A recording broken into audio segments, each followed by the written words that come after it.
Hello and welcome back to First Principles. I'm thrilled to bring you episode 46, my conversation with Anand Jain, the co-founder of Mumbai-headquartered customer engagement platform Clevertap. Anand and I were once colleagues at the media conglomerate Network 18. He got out before I did. In 2013, he and two of his colleagues, Sunil Thomas and Kondamudi, left Network 18 and decided to fire up their respective laptops over one of their dining tables and code a new customer engagement platform.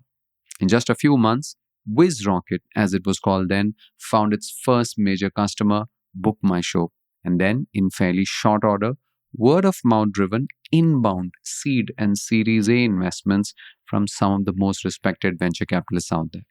Over time, it became Clevertap, raising over $180 million in VC funding and becoming a globally used and respected product. As it turns out, though, one of Clevertap's operating philosophies is, first principles. A strong reason is because Anand himself is a big believer in it. At the age of 12, he lost his dad. Thus, at an age when kids are taught to focus only on studies and school, Anand started tinkering, repairing, and learning computer programming to earn money to put food on the table. His first business was a scheduling system for lawyers in Ahmedabad, the city in which he grew up, written in Foxpro. That was in 1994. His friends called him Khurpechi in Hindi. Literally, that's a person who uses a khurpi, a gardening tool, to turn soil over to weed crops and plants. I've used it. Colloquially, though, that's a person who's curious, restless, and is always meddling around with things that don't concern them directly. Along the way, Anand co-founded Burp, one of India's first restaurant review portals, which got acquired by Network 18. While he was building and running Burp, he also started manufacturing and selling pigeon spikes to shops because he noticed there was no one doing that in India. I shouldn't be here, he told me. Why? I asked. He said, he's not very smart. He doesn't have good educational pedigree. He did not even study computer science formally. But, he said, he's extremely hardworking and believes that anything can be learned through hard work and perseverance. You can see why first principles is a concept that's dear to Anand. I asked him how happy he was on a scale of 1 to 10. He said 10. I asked him if he'd ever thought of retiring. He said never. Life is too short to not have fun, he said. Indeed, it is.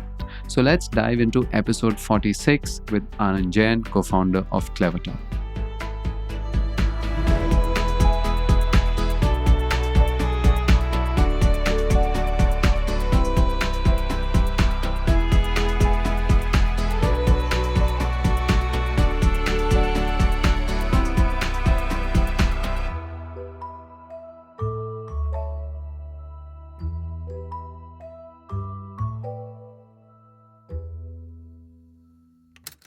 Anand, you just said that when we were just about to record right now, you said that if you take the title of your podcast, First Principles was logical conclusion, I shouldn't be where I am today. Why? Why did you say that?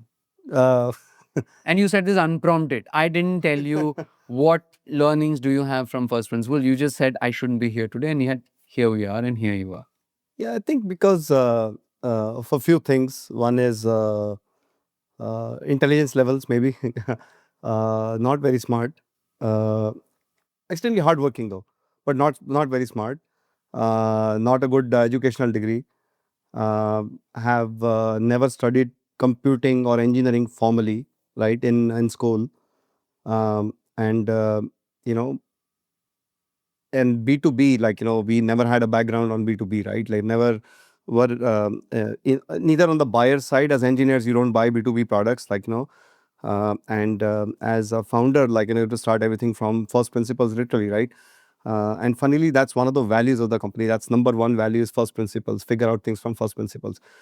Of my own life, when you are in the 8th grade, and you have to figure out, okay, well, how do I get food on the table? Life threw a curveball at me, and my mom, I lost my dad when I was 12.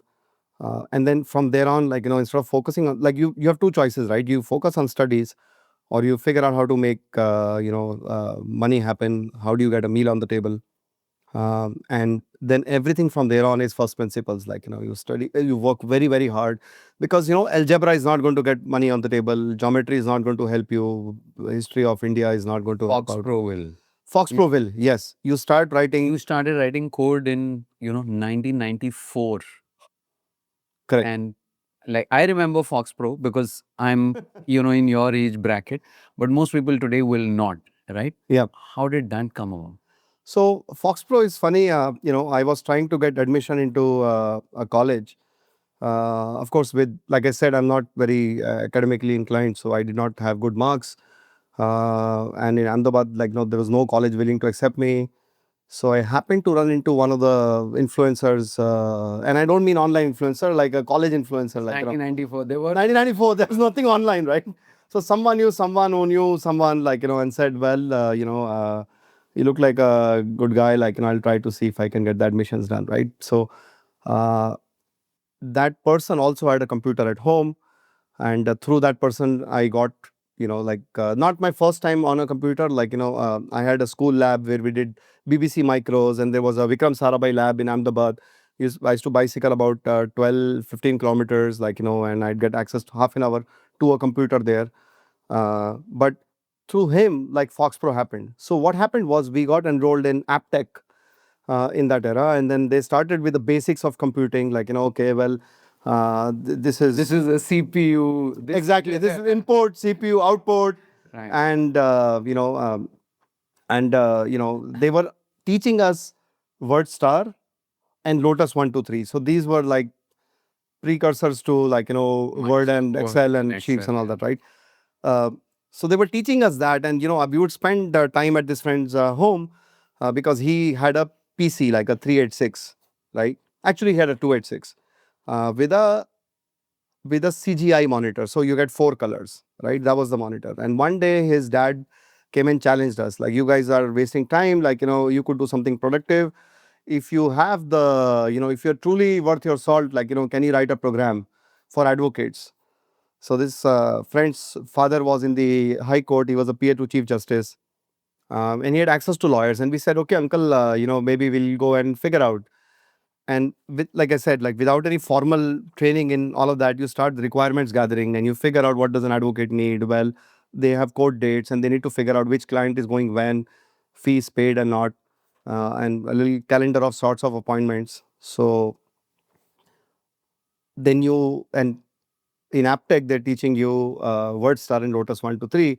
So you get hold of DBase, which was the precursor for Foxpro. You start writing in DBase. And then we figured out, oh, Foxpro is a better language. So you get hold of, now of course, you have to first figure out how to install Foxpro. That means someone has to have the floppies for Foxpro 2.0. So you get hold of Foxpro floppies, you install it, and then you start programming in Foxpro. With nothing to help you. Floppies being floppy disks. Floppy disks. And another thing which nobody knows. 1.4-inch floppy drives, floppy disks, and you start figuring out things. There is no manual that comes with it. There is no Stack Overflow. There is no ChatGPT to ask. You have to go figure out, okay, you have this thing. How do you program? There's a lot of trial and error. But when you have 8 hours from 10 in the night to 6 in the morning, there's a lot you can figure out. Got it. So the entire night we would program. And in about 4 months, we had a software. And then you had roughly 40 High Court advocates who were using. That is correct. Yes. Yes, we did that. So we would go and install. And of course, in few cases, we figured out they did not even have a computer to begin with. Some people who had a computer it was just there as a vanity thing, they didn't know what to do with it. So we had to teach them a bit, okay, this is a software, you can use this. And it sounded very awkward, why would someone use a computer to figure out when to meet people? If I want to meet people, I'll just meet them. What's the scheduling and calendaring and all that? Got it. That's 1994. Correct. Between 2012 to 2013, you were the head of engineering and IT for Network 18. Correct. And among all the first principles founders that I've met, you're the only one who's been a former colleague. Correct. Because during that time, I was also at Network 18. I was at Forbes India as a journalist, and you were part of Network 18 as their head of engineering and IT. And I remember, of course, we knew each other back then. And I was looking through my emails to see when we exchanged mails right after you left. I think somewhere around Feb 2014, there was an email from you to me saying, yo, and here's my email. Let's keep in touch. Yes. It was a Hello Anand email, which is also your Twitter ID. And of course, you would go on to start the company, which you're going to talk about today. And then, I'd start a separate company. But it's very interesting. I'm sitting in Bombay today in your office. I'm connected to a Wi-Fi called WizRocket. Correct. Right? What is WizRocket? So, WizRocket was the original name of Clevertap, right? When we started, we were inventing a technology, right? We were inventing like the backbone of MarTech, right? A better data technology. And we wanted to give it like something like, we didn't want to use Swahili or Hindi or Sanskrit or any of that. Like, we wanted it to sound proper English, a good name. And of course, all the rest of the constraints, the domain has to be available, social media handles, and something that rolls off the tongue nicely. And if you're on a phone with someone and you tell the name of the company. So you said MarTech, that's marketing technology. Marketing technology, yes. Marketing automation, marketing technology. Right. And we started in May 2013. Correct. Let me take you back then. Right? Yeah. You folks started, you, Sunil and Suresh, the three of you who are also colleagues at Network 18, came together and started WizRocket in May 2013. And you got your first customer in October 2013 itself. Correct. Right? Quote unquote customer, because non-paying customer, like. Fair. Who was that customer? What was the product that you sold them? And what was the product that they bought? By buying and selling, I'm not essentially implying what was the money, but what was the product that you managed to sell within just a few months of starting the company? What was that opportunity? Yeah, so we when we left Network 18, the three of us, like, you have all the time in the world, started writing code for a marketing automation, like a technology solution, right? And we built like a little scaffolding. We built like a Three of you were coding together. Three of us were coding. Sunil is the eldest, like, so he had to revise some books and all that, and I had to go through some of the other, like, just to brush up, like, because you're writing code from scratch, right? And we used to huddle around Sunil's dining table in his home, and we would be writing code for, like, I would say 18 to 20 hours straight every single day, right? So there are no distractions, there are no emails to get to and all that. You were building, and why were you folks like? Let me take a step back and say you're at Network 18, which is one of the largest media groups even back then. Of course, today it's even larger. You were in fairly secure positions. As executives, you were head of engineering. Sunil and Suresh were also in senior positions, right? Why leave that and huddle on your dining tables coding for 18, 20 hours a day? What is it that you were building? What is it that you felt didn't exist? Yeah, so, I'll take everyone back to 2013, right? 2012, 2013, right? We had like some very successful properties like First Post, we had Forbes, we had Money Control, Burp was there, there was Infomedia 18 portals like infomedia18.com and Ask Me, and a bunch of things, like all digital properties, right? The problem is that if you had to go send like a breaking news to a person, let's say there is there's some activity that happened in India and you wanted to inform your users, right, of Money Control or of First Post, like, you would probably send out a blanket email to all of them, right, or a blanket SMS. Guess what? Like, each individual probably doesn't, like, users don't care about that. Like, some people care about politics, some people care about sports, some people care about something international affairs, and so on and so forth. Like, and I think that idea of like, why can't we just send sports news to sports people and political news to political people and all that, right? And of course, if there is a world level event, like, probably that could be sent to everyone. But most of the times, when you are sending an unwanted message to someone who doesn't care about it, it's called spam, right? So can we build something better? Can we do this, right? And we wanted to build this internally. We wanted to build this in Network 18. Except for there was no appetite. Like, at that level, we said, well, it's going to take 2 years to build this full thing out.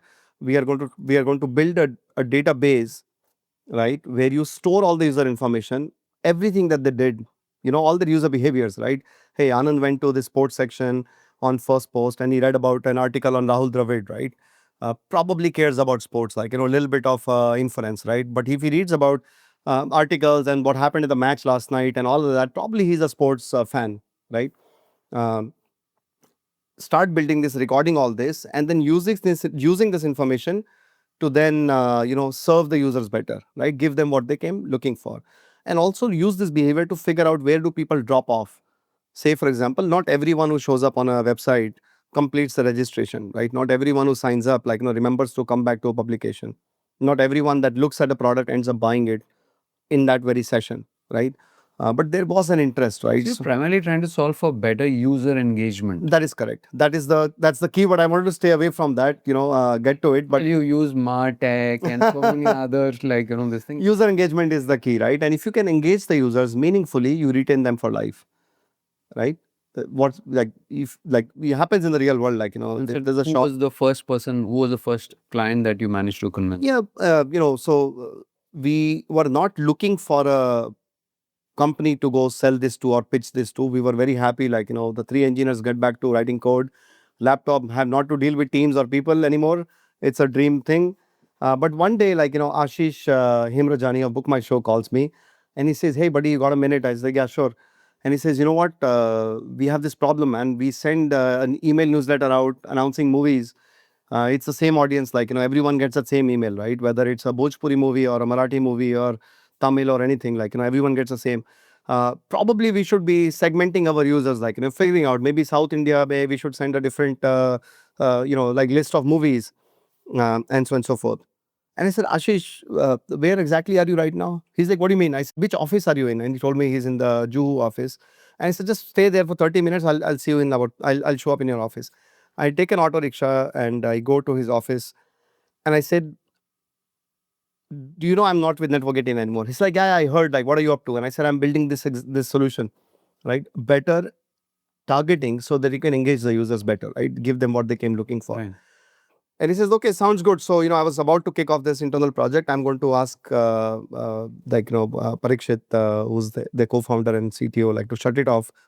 And you guys deploy your solution. I'm giving you 3 days. Today's Friday. Why don't you come Monday and do this? Now, if you know Ashish, super aggressive, very well-meaning person, super aggressive. But I said, "Yeah, it's still a thought in our head, and we need a few days to kind of build this, right?" I mean, what was happening behind the scenes with Suresh was teaching to people, the other two founders, statistical theories and sampling and all of those things, so we had written some code, scaffolding code, but not the actual product. While Ashish kind of threw a deadline on us, said, "Give us 3 weeks, we'll come back." And then there was several nights where we, all-nighters we pulled off.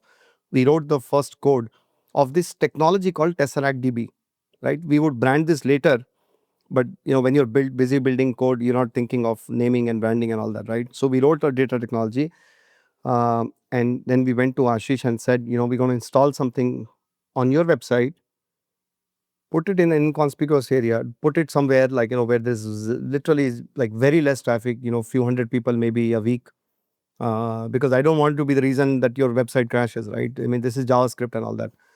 So he was kind enough to let us be there. But of course, we did not have a dashboard, where you could visualize all this information. So if you have traffic coming in, from your website, unlike Google Analytics, where you can see, how many users, new users, returning users, what geography, we did not have the dashboard piece built out. So then we took 2 more months to build the dashboard. We bought a $19 theme from some online, WordPress. WordPress. One of these, no, actually it was one of those bootstrap CSS themes. Right. I remember. Put it together, The first version of the Ken also was based on a $15 or $20 WordPress theme, and before that, it was bootstrap themes used to be a huge. Good decisions, instead of trying to figure out, okay, what's our theme, what's the palette, what's the whatever, buy something, stick it together, and we shipped that version to Ashish. I think that was the first. And of course, we never discussed money, and he was just, "Hey, this is great, now I can see the traffic, and what can I do about this exactly?" It's like, "Oh, okay, hold on, few more months," so from there you can group people again in that example, people who watch Telugu movies and people who watch Malayalam movies and so on and so forth. And then to that group of people you do something, right? You send them a recommendation or you send them a newsletter and so on and so forth.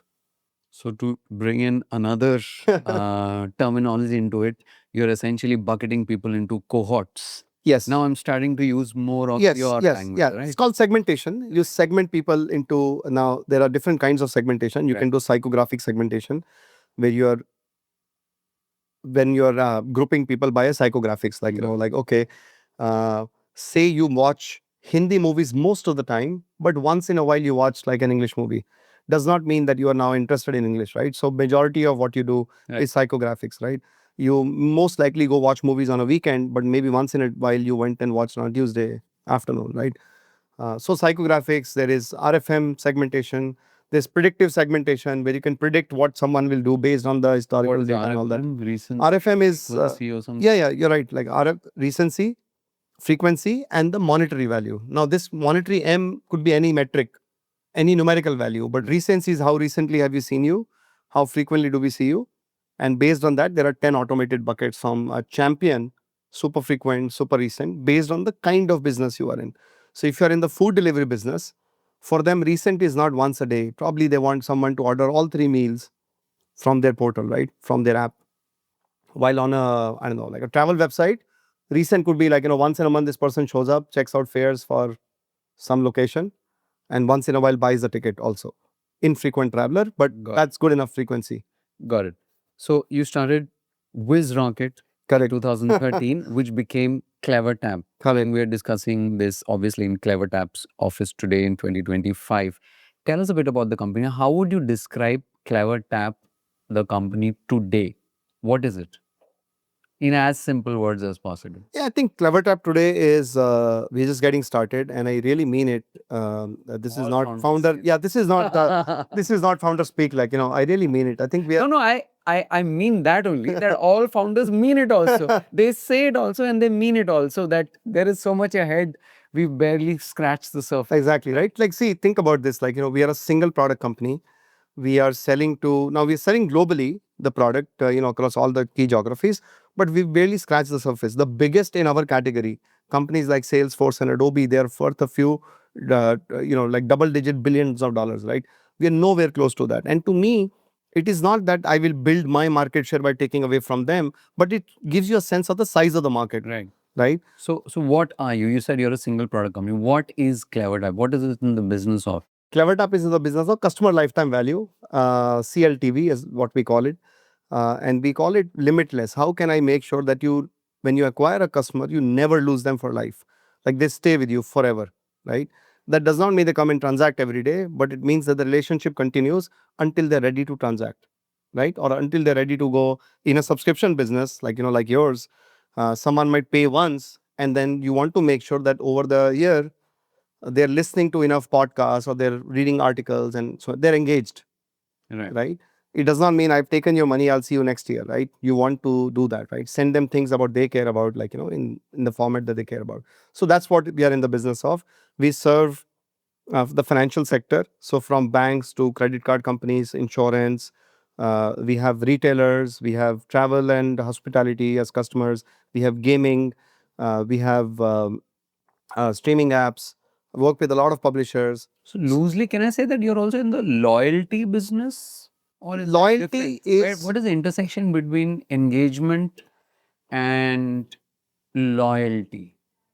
yeah, loyalty is one way to drive, like the way loyalty is a bit arm twisted these days, like, where loyalty means that I'll give you some points for doing something. Right. It is gone to a little gamification. Correct. That's not But really, just the classic English definition of loyalty is if you're a customer or a subscriber and I want to make sure that you stay loyal, then I will want to make sure that you're engaged and you're getting value from correct. it. I get your point, which is that the moment these days when you read about loyalty, it's sort of that we're discussing a category Correct. and not the concept. Exactly. So I was referring to the concept. The concept of loyalty is engagement. When you are loyal to someone, even if you, like, think of the offline world, like, think of the real world, right? Even if you're walking past a store, like, where you buy goods from, like, even if you don't want to buy, you might probably just pop in and say hi to the shop owner, and then you can get about your day, right? We do this all the time. Humans are not transactional. It's not that only if I want to buy from you, I will reach out to you. So how can you do that in a digital world, right? Across all forms of, whether it's online or offline. whether it's an app, whether it's a website, whether it's a phone, whether it's the real world. How can you stay engaged with your customers so that they are loyal to you? And this is what the Clevertap platform enables a Yes. business to do. Correct. We enable this with insights, like deep insights on user behavior, uh, helping a business understand, where people drop off, what did they do, what are they buying, where are they buying, how much time do they take, has your uh, has your funnels, like, from app launch to transaction, have the time increased or decreased, are more people buying, where are you acquiring new users from, grouping or segmenting them into multiple buckets, and for each bucket personalizing what you will send to them, right? So this is the classical N is to 1 problem where every person feels that this was meant for me. For example, a few days before we started this, today's conversation, we were exchanging messages. Now, this is not like, you're not like sending the same message to 15 people. I hope not. Like, you were, I hope too. you were sending it to me, right? So I felt like, okay, Rohin's reaching out to Anand because he wants to set up time to meet. Correct? Now imagine this kind of personalization, right, to every single user that you have, and this could be in hundreds of millions of users, right? But everyone feels that this message is meant for them, and you achieve that through a platform like Clevertap. Got it. Give us a sense of Clevertap's scale today. I mean, I know actually in terms of venture funding, it was very interesting. You started the company in May 2013. You got your first customer, Book My Show, in October 2013. It would be almost a year till you raised your seed round. So right? yeah, there's a fun bit, like, let me just say that, like, so we started in 2013, and this quote unquote customer was like a friendly, I would say, right? Like, I'd known Ashish, so there was extremely high trust, and we could give him something like, at least the skeleton of a product that Clevertap would eventually become, like, full-fledged platform. There was no money exchange, so technically in SaaS world and ARR, they don't count really. It's a free. But that gave you enough valuable data and It gave us confidence. Yes, it gave us confidence, like, okay, so there is, and it also, like, since we provide analytics to our customers, we also looked at the data and we saw that the number of people logging into the Clevertap dashboard, it used to be like, people would log in on a Monday and see how were the ticket sales during the weekend. And then we saw that someone logged in over the weekend. And then we saw that multiple people started logging in all days of the week, 7 days of the week. People are logging in, they're looking at numbers, they're sending campaigns. And you know that the product adoption has increased. Like, you hit the bullseye. We call this product market fit. But one customer don't make a product market fit. Like, you need a few others. And can you have a few others that are in unrelated fields? So Kunal Shah of Cred, but earlier of Freecharge, is also a good friend. And I was pitching him this idea, and he said, okay, why don't you try it in Freecharge? So thankfully, we had like another customer called Freecharge, very different business. And when you have two of those heavy hitters, you can probably declare product market fit, like, that roughly the analytics, where people are dropping off or the grouping of people, segmenting them, messaging also lands, like, across all my customer segments. So, but anyway, like, coming back to 2013, May of 2013 is when we left our good jobs, started Clevertap, and we were building, like, we did not have a website. It was still called WizRocket, and there was absolutely nothing, like, we were in stealth mode. Not a very cool thing. Advice for young founders is don't be in stealth mode. Build in public, possibly, but we're slightly more overconfident, and we thought that we have hit gold and we have to hide it from everyone. So we're building that, and we have not launched yet, but Ashish sends an email to Axel. So Prashant is on the board. He sends an email to Prashant and Shekhar, and he says, okay, man, I am looking at a product and this is unbelievable, and you guys should check this out.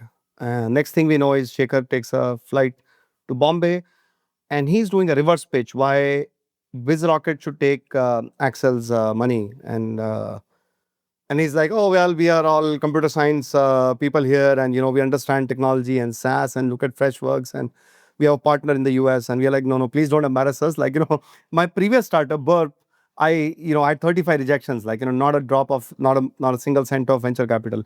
So I'll take your money, right? So we got Series Seed from Axel, extremely good investors. Like, we got that locked in. Again, we were in stealth. We hired some of the old crew back from Burp.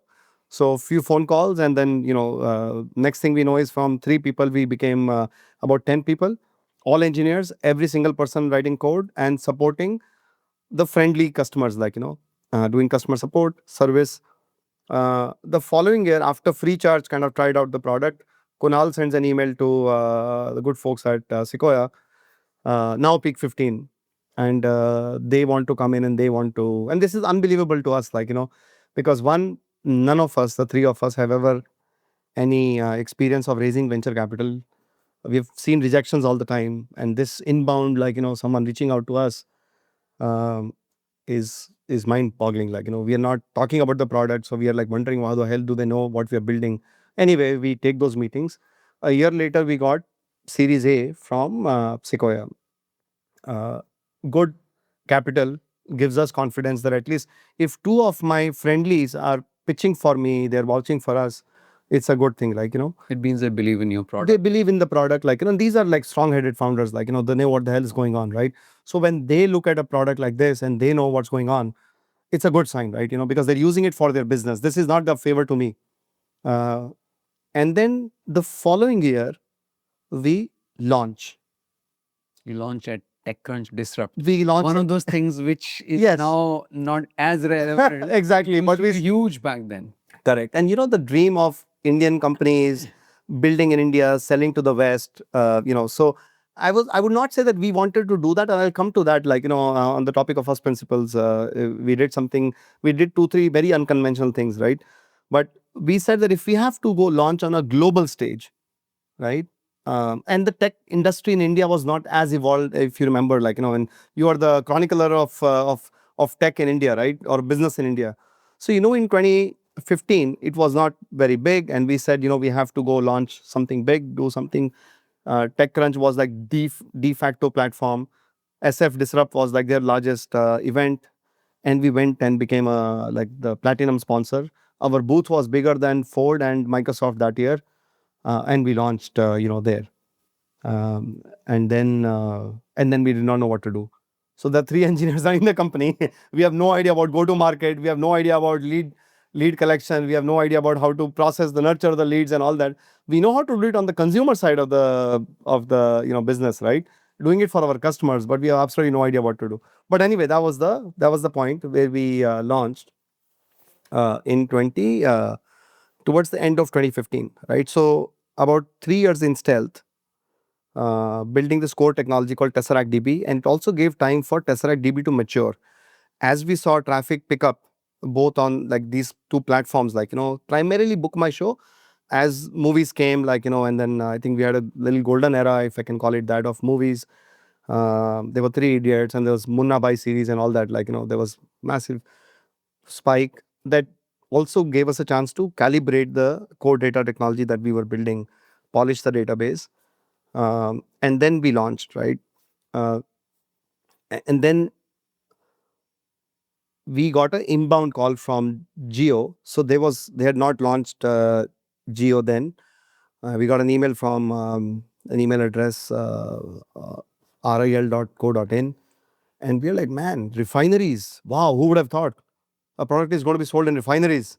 Oh, there is Shell and there is, So, but anyway, we when we took the meeting, we learned that they've been using it for over a month. So signups were open, like, because when you start a startup, you hope that people sign up. Yes, I remember at one point, I think we were also using Clevertap. Correct.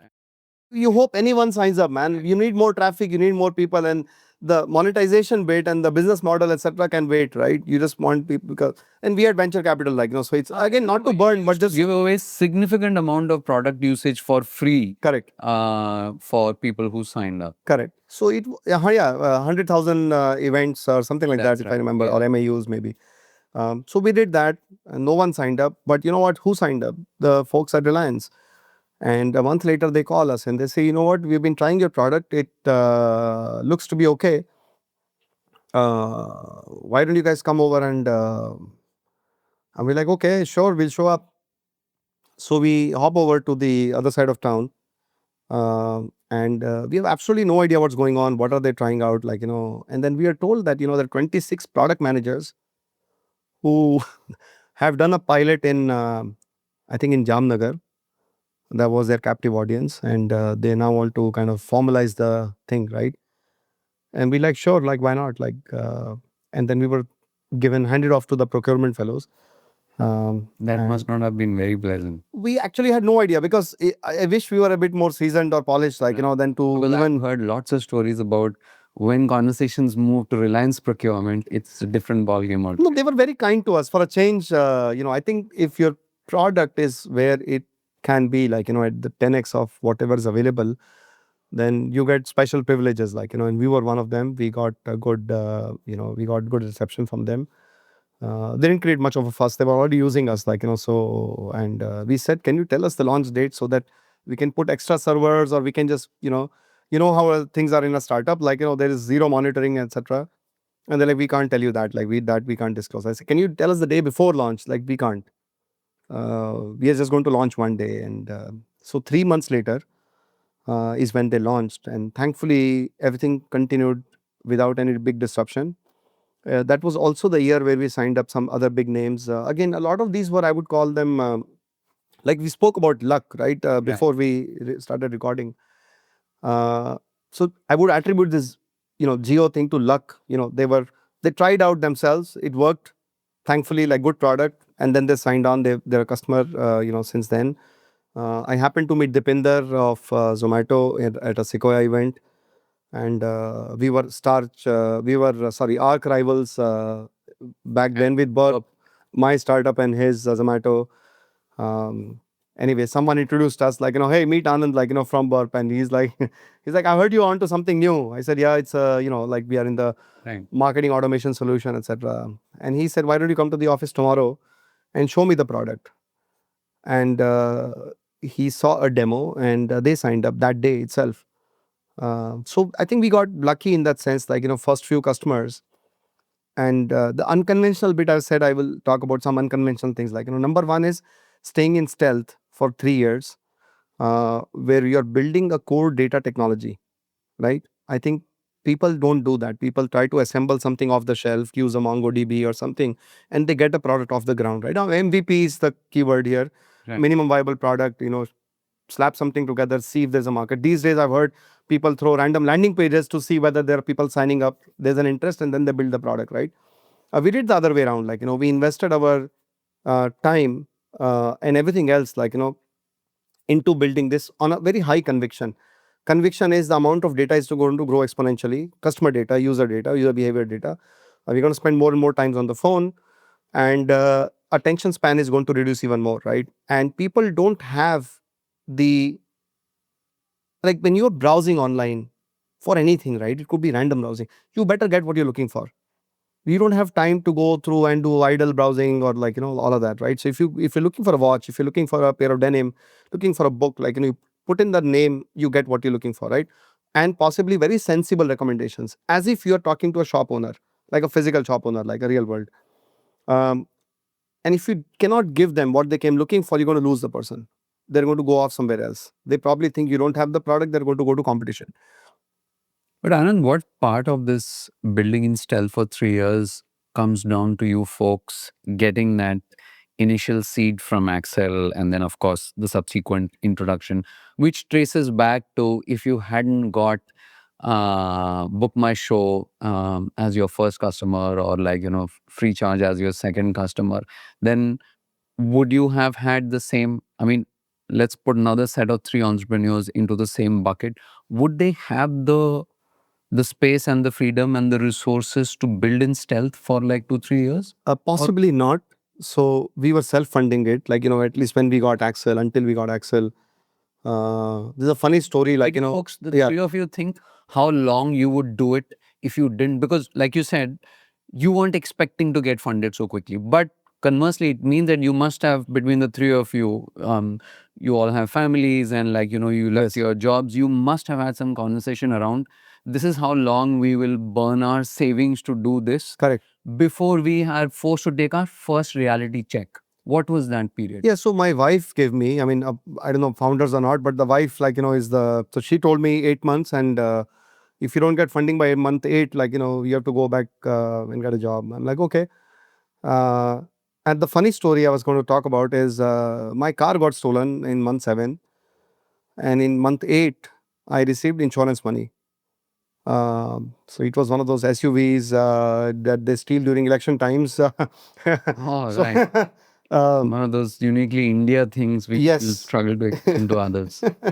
So it was a Scorpio, white color Scorpio. So prime target for Yes. whoever stole it. Electioneering. Election year. Totally picture a white Scorpio with some flags on it being Yeah. used for election. Went to the local cop station. They're like, this probably car is in Rajasthan or UP somewhere. Like, don't bother. Like, just file for insurance. We'll give you the NOC or whatever. Like, like the clean certificate. I got, I think, 12 lakhs back from the car, from the insurance company. That gave me 4 more months.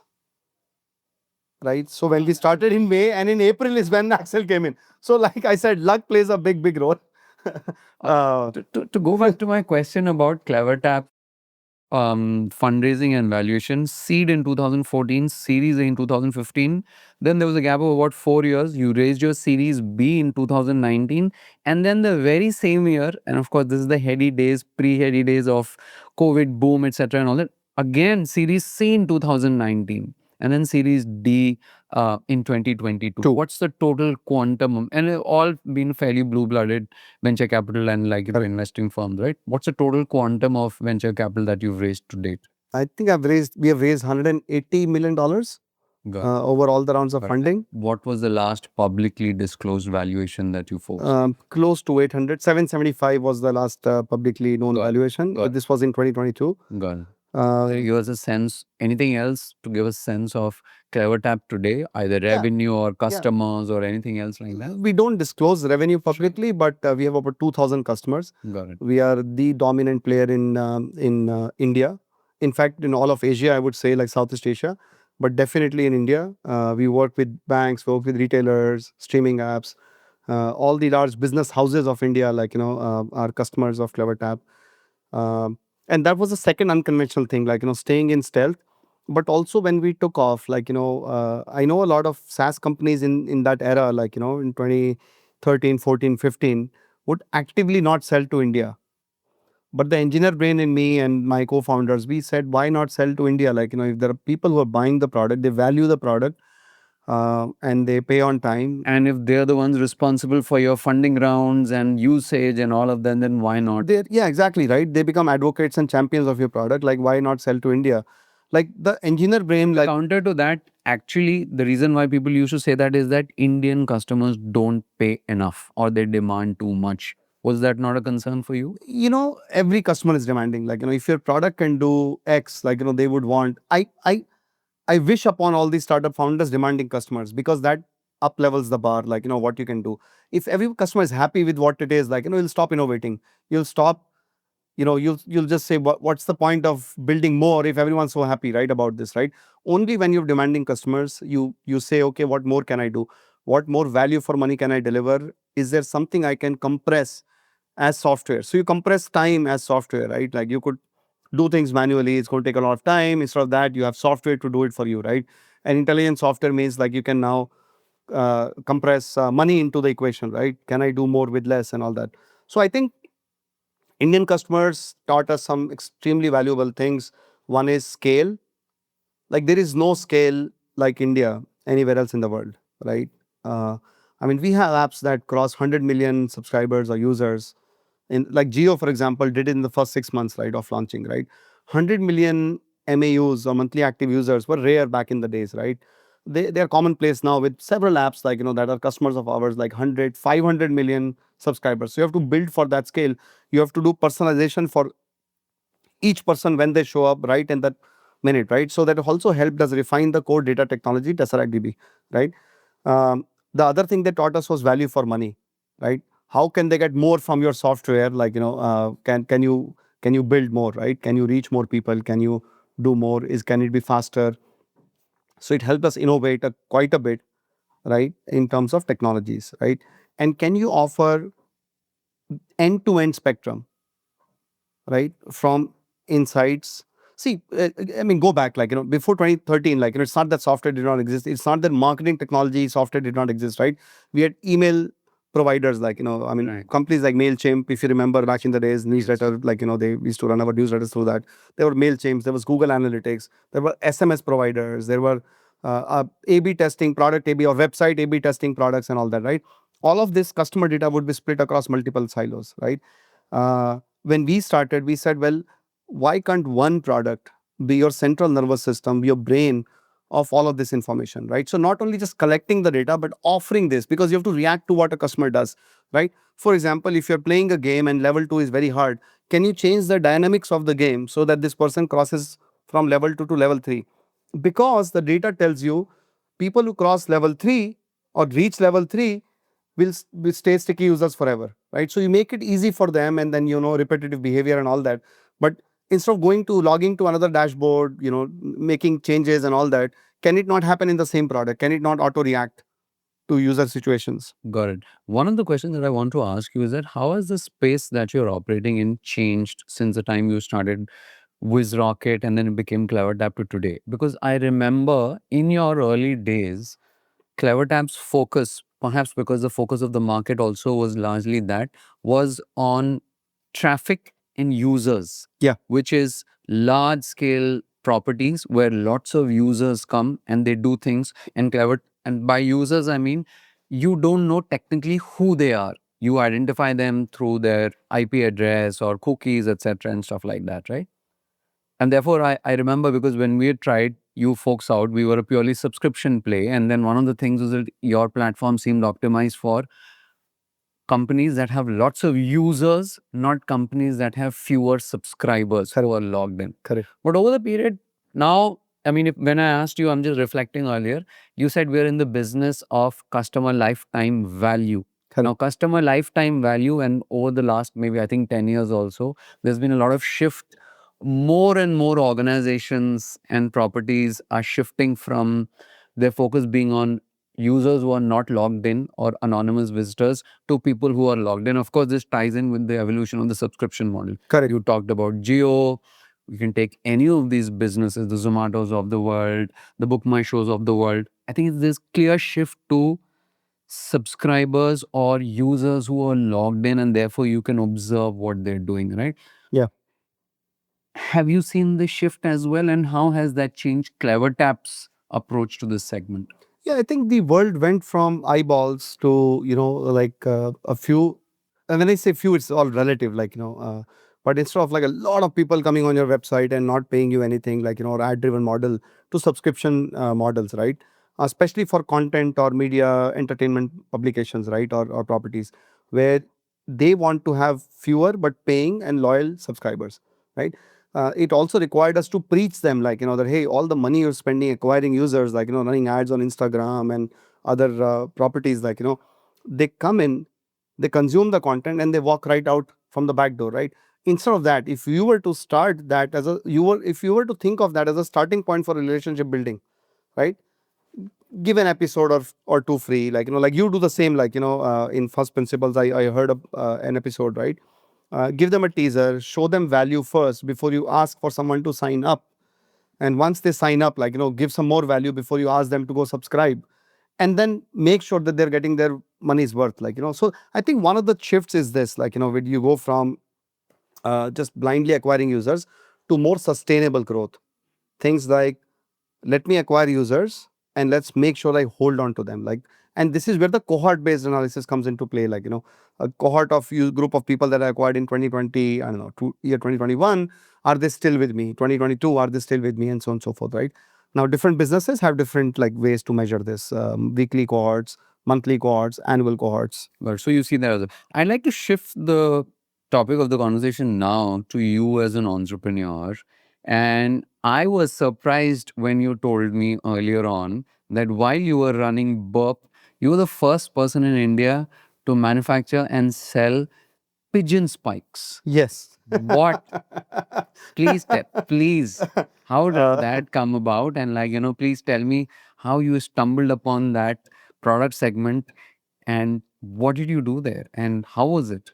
Yeah, so I left for the US in the year 99, and I was there for about 7 years. Came back in 2006, and in 2006 when I came back, like, we bought a house in Ahmedabad, and first time in my life we had air conditioners in the house and all this, like the window ACs, and they're sleeping peacefully, and then there's cooing sound of the pigeons on the AC, like, and they're doing their whatever, man, the wild dance, Right, right. and you can't sleep, like, and you're used to quieter, like, places in the US, like, where you don't have so much din and noise and all that. And you're like, okay, well, there has to be a solution, like, I mean, you can shoo them away and all that, but they come right back, right? So how do you solve that? And we tried everything. We tried, like, like placing some newspaper, but that would fly away. Tried bunch of things. And then I would come to Bombay, like, one, like, literally every week, like, and then the order flipped, where I was in Bombay and I would go back to Ahmedabad.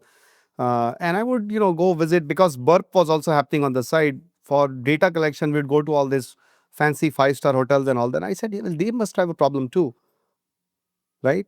And I saw bird spikes, like, like there are pointy things, like, that these things, like, on ledges and the window sills and all that. And I asked one of the managers, like, like, hey, where do you get this from?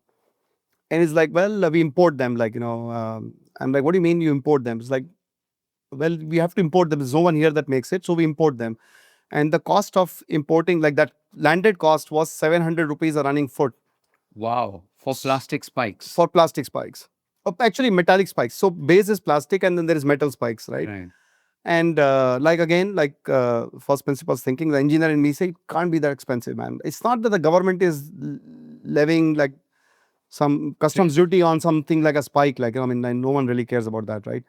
So there is some fat margin here. So, I mean, since I've done Fox Pro back in the days, I also have done 3D Studio and AutoCAD. This was 98, 97. So I got hold of AutoCAD and started designing a spike, what in my world would be the perfect spike, fully made of plastic. And now there are tricky parts to it, because you got to figure out how long the length of the spike is, how many, and it should not increase the weight of the product, because then you're going to pay and all that, right? So you figure out all this in your head, like, You're doing this while you're running burp. while burp is happening, I'm doing this, like, I mean, rarely free time, but in the free time I get, like, I load up AutoCAD and I'm onto this thing. And then I got the die made, like, with a die cost, like, die weighed 300 kilograms, 5 lakh rupees gone to make the die. And now I'm starting to learn how to manufacture the product. So again, I'm step by this. So I did not start with, like, everything figured out, like, I'm learning everything on the fly. I'm like, okay, so someone told me there is You're an archetypal builder. Like, you see a 100%. problem, We solve it. like Yes. you want to build Yes. something. And one of my principles is that you can learn anything, like, and anything that you want to learn. You truly have to be invested in that. And if you are invested in it, if you are absolutely passionate about it, gone nuts about it, like, you will learn it, right? Nothing can hold you back. It's not what you were born with, it's what you can become. Like, I mean, some of these things I Fair. truly believe in. Yeah, I mean, I share that philosophy. It's like there are very few things in the world which are rocket science, unless you're talking about literal rocket science. But Elon did last, Yeah, I mean, yeah. the greatest builder of our time, people said, oh, this is a website guy, like, what would he know about building rockets? That's right. Right? And when he acquired Twitter, like, on Twitter only I read, like, this is a rocket guy, what would he know about running a website or a social media site? Like, he's done it. And First I think, principles. yeah, I mean, Right? even though Elon Musk is a very different person, but I think you got to give it to him, because, of course, there's SpaceX example on how to build reusable rockets, which nobody thought was possible.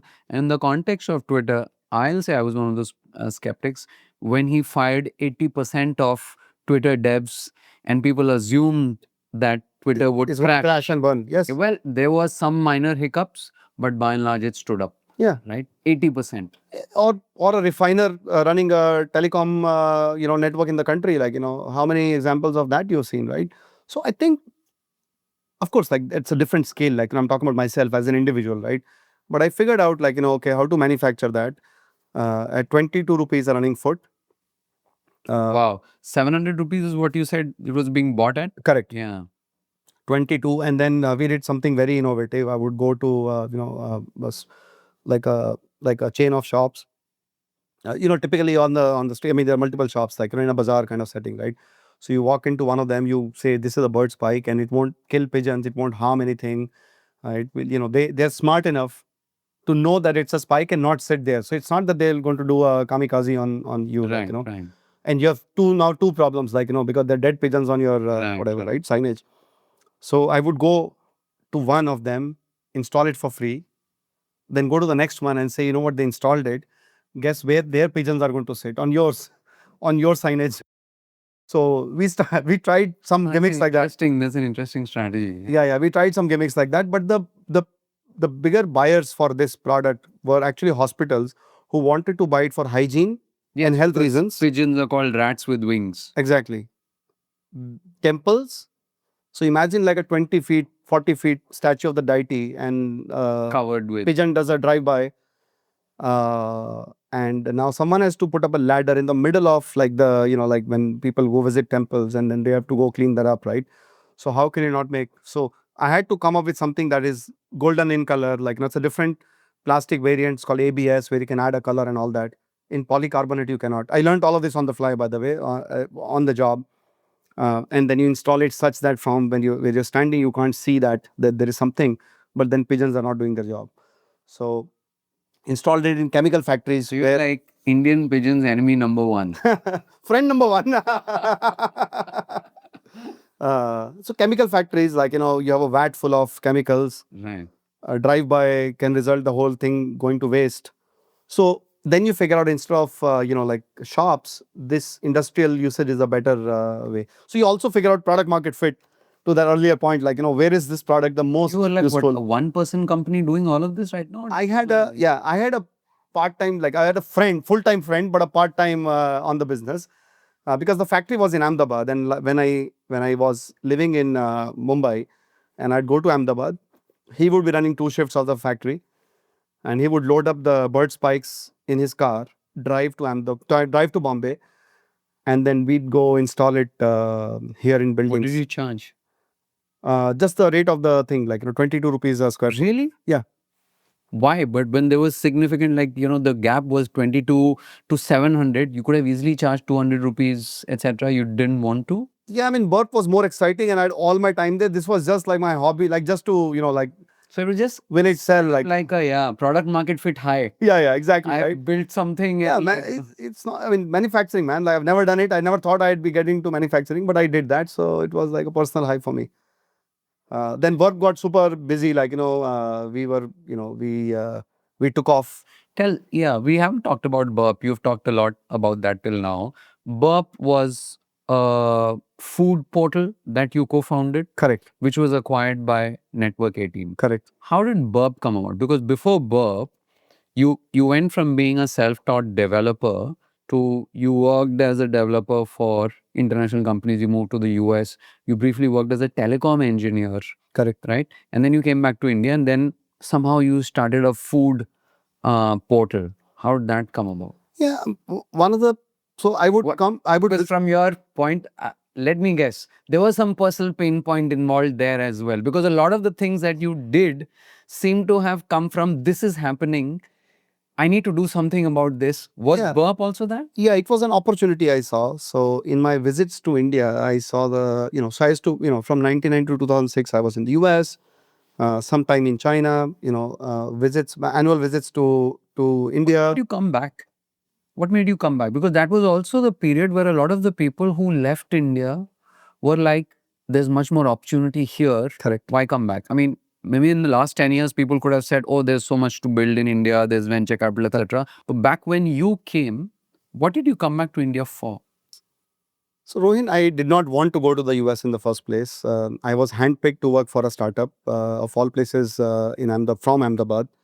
And every opportunity I got, I was looking to move back to Why? I mean, mom was here, so after dad, I was there. My sister is 10 years younger to me. So the family pull. And I thought, if I can figure out opportunities, there might be something and I'm not very religious about okay, I'm a career software engineer, I'm a career this guy, that guy. I need to be an entrepreneur always. What are you? So if you look, I get that. Like you don't call yourself, you don't like to bucket yourself or silo yourself into one. But if you had to kind of zoom out and look back at your life right now, how would you describe yourself? What are you? I'm an entrepreneurial guy, So even in Network 18, we changed the flash player for money control. Right? Video players were flash players back then, good old times. Changed it to save 1 crore of rupees. That was not, I did not get rewarded for that, except for it was an engineering high. No one told me to do this. And builder. Yeah, it was, tinkerer is how my friends call me, those who know me. Khurpechi is the word. It's a Punjabi word. It means tinkerer. Yes. मैं खुरपेच करता रहता है. So you keep on doing it. That's how I learned how to repair electrical items. So when I was in the 8th grade, and books were not my best friend back then, because you can't eat a book. You need to get money on the table. I would go repair irons and mixers and those things from the neighborhood. Then you do that by tinkering, like, there's no YouTube tutorial, etc. Right? And I'm talking about the year 88, right? In a couple of years, I figured out how to repair electronic items, which are much harder to because now you have to deal with a PCB, like a circuit board of sorts, and there are things soldered onto it, like, resistors and capacitors. You can't just order a replacement part from the internet. No. You have to figure out what's actually on it. So there's a flea market. I think there still is, like, it's called a Ravivari. It's a Sunday market. I would go there like a scavenger, like hunt the market, find an old cordless phone to, buy it, or maybe just ask the guy, just give it to me for free, and use it for the parts that I can put in someone else's, cordless phone, VCR. Sorry, Anand, I'm going to interrupt you here. I'm going to ask you a question which is slightly different. Usually ask that later. You're also a dad. Yes. You have 2 daughters. They're 21 and 16. And of course, they're older now. Tell me, I mean, you're a tinkerer. I can sense that you love getting your hands dirty and understanding. Like, do they share that tinkering interest like you do? Did you try to inculcate in them? What is your, because like the era that you and I grew up in, I think tinkering also was, I mean, expected, or was easier to get done. But we live in an era these days where not many things are, meant to be tinkered with. And I think kids also tend to grow up in a slightly more isolated or privileged environment. So what's been your observation of yourself when you were 15, 20 years and your daughters when they're 15, 20 years? Yeah, I think they've seen me tinker in the house even now. Like, if something's broken, I have my set of screwdrivers and pliers and all that, like soldering iron, and I jump on fixing that. But these days, you don't repair electronics, throw them away, get a new one. I repaired my daughter's Apple Watch.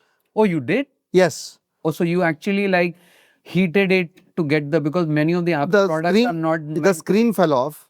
Wow. And believe it or not, I fixed it a little bit and araldited it back on. Because glue is involved in typically most Apple products. Correct. But araldite is not the glue they use. And my elder one refused to touch it after that. She's like, this is so third world. I'm like, okay, welcome to my world.